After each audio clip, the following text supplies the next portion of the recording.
Good morning, everyone. Myself, Dr. Akshatha.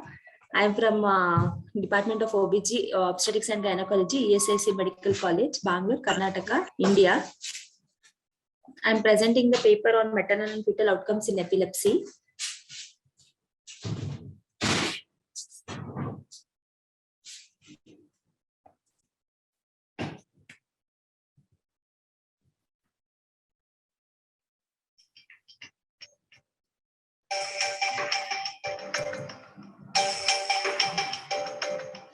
Coming to the introduction, neurologic conditions are among the more common concurrent medical conditions encountered during pregnancy. Epilepsy is probably the most common serious neurologic problem faced by obstetricians. In every 1,000 pregnancies, being 2 and 5 infants are born to women with epilepsy. For such women, pregnancy can be a time of anxiety over maternal and fetal well-being. Most women with epilepsy will not experience an increase in seizure frequency. In 96% of pregnancies, they will deliver a healthy child. However, some women will experience an increase in seizure frequency, which can be harmful for the mother and the fetus. The factors like increased steroid hormones level, sleep deprivation, and metabolic changes can be attributed to physiological changes and psychological stress associated with pregnancy. As a rule, the fewer the number of seizures occurring in the 9 months before conception, the less the risk of worsening epilepsy during pregnancy. If the seizure frequency is at least one seizure monthly before pregnancy, there is a high probability that increased seizure frequency will be seen during pregnancy. This is in contrast to women having only one seizure during the 9 months before pregnancy. These patients have only a 25% of risk of seizure during pregnancy. Good seizure control in the first trimester is similarly associated with good control in later pregnancy, is shown by a large multicentric prospective study, European Registry of Anti-Epileptic Drugs and Pregnancy. It also showed that the risk of intrapartum seizures is between 14 and 26 per 1,000 pregnancies, and the risk of status epilepticus was low at less than 1 per 100 pregnancies. Women with epilepsy who are planning their pregnancy should be advised about the management of epilepsy and choice and dose of the anti-epileptic drugs based on the risk to the fetus and control of seizures.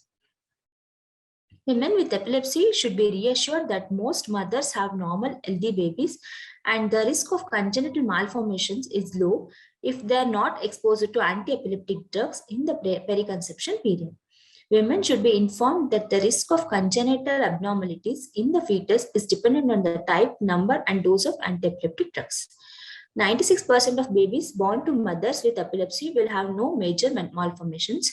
All women with epilepsy should be advised to take folic acid 5 mg per kg prior to conception and to continue the intake until at least end of the first trimester to reduce the incidence of major congenital malformations.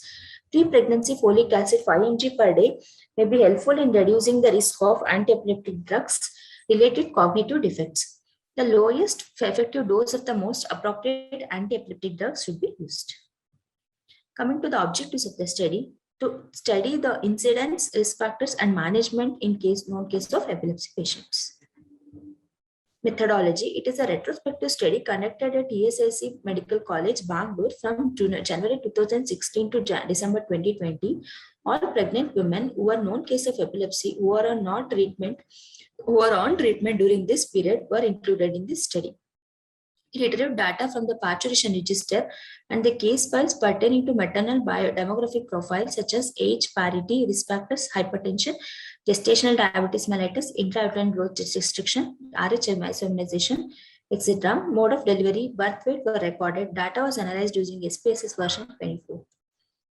Inclusion criteria. All pregnant women who were diagnosed to have epilepsy during the period from January 2016 to December 2020 in the Department of Obstetrics and Gynecology, ESIC Medical College, PGIMSR, Bangalore were included in this study. There were a lot of 80 cases. There were a total number of 80 cases.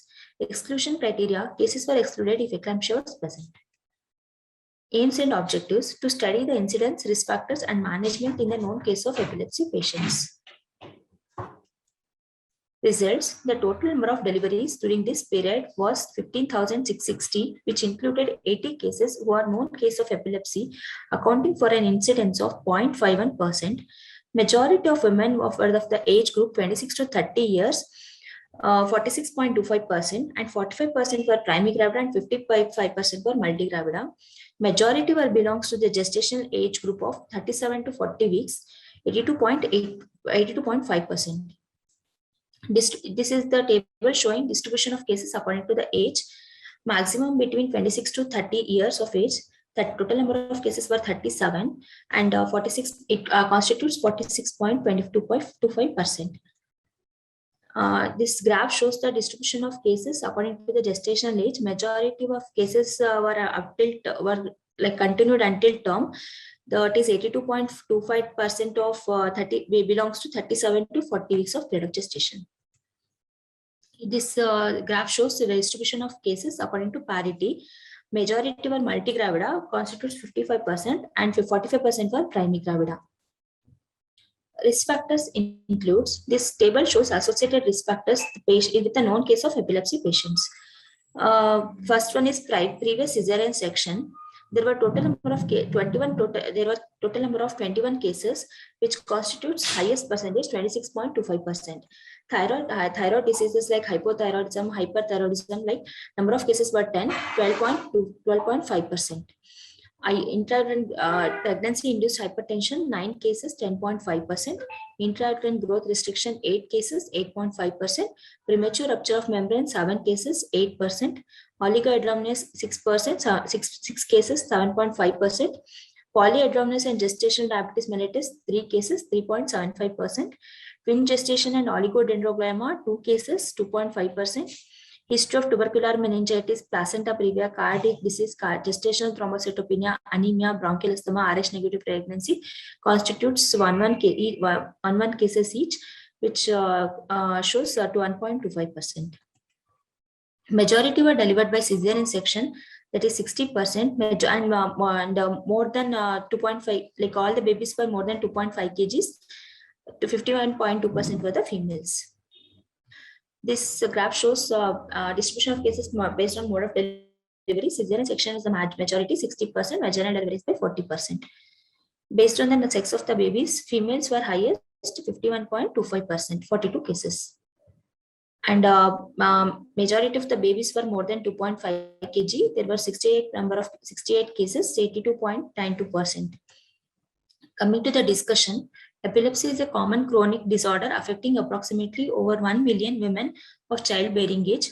Known case of epileptic who became pregnant are at high risk of complications, including changes in the seizure frequency, maternal morbidity and mortality, and congenital anomalies of the fetus due to anti-epileptic drug exposure. The prevalence of the epilepsy patients in this study was 0.51%, which correlates with the study of Osser et al. Showed 0.3 to 0.7%. Majority of women were of the age group of 26 to 30 years, 46.25%, which correlates with a study done by Galapathy and Ozdemir et al. The study of the maternal age is not observed in our, the advanced maternal age is not observed in our study, as women conceiving at an advanced age are slightly uncommon in our society. 45% were primigravida and 55% were multigravida. This is observed in Chawla et al. Study, in which primigravida was 47.4% and multigravida were 52.6%. Majority were belongs to gestational age group of 37 to 40 weeks, 82.5%, which correlates with the study was that Ozdemir and Chawla et al. As most women with epilepsy will not experience an increase in seizure frequency during pregnancy, so they can be terminated at term gestation only. Majority were delivered by cesarean section in our study, as majority were previous cesarean section cases. Usually, vaginal birth after cesarean section trial is not given in our institution due to epilepsy and associated risk factors. So, majority were delivered by cesarean section in this study, and 40% of 40% cases were delivered by normal vaginal delivery, either by induction or spontaneous. Majority were more than 2.5 kgs birth weight in our study, which correlates with the Ozdemir et al. This may be due to good maternal care and proper regular antenatal checkups, follow-up scans to look for fetal growth and Doppler changes. Associated risk factors include previous cesarean section, which constitutes 26.25%, thyroid diseases 12.5%, pregnancy-induced hypertension 10.5%, IUGR, premature rupture of membranes 8%, oligohydramnios 7.5% has been found in our study. History of tubercular meningitis is found in 1 case, which is similarly seen in Chawla et al. Study. Coming to the conclusion, women with epilepsy are not at increased risk for obstetric and neonatal complications, provided there is a combined team management approach by neurophysician and the obstetrician. Preconception counseling is necessary as it forms an important part of management. Good maternal care, proper and regular antenatal checkups, administration of folic acid 5 mg per kg 1 month prior to conception, anomaly scan to look for any congenital anomalies, biophysical profile and non-stress test bi-weekly is done. All this reduces the risk factors and complications to both mother and the fetus and helps to deliver a healthy baby. Women with epilepsy should be reassured that most mothers have normal, healthy babies and risk of congenital malformations is low if they are not exposed to anti-epileptic drugs in the periconception period. Women should be informed that the case of congenital abnormalities in the fetus is dependent on the type, number, and dose of anti-epileptic drugs. These are all the references I have done. But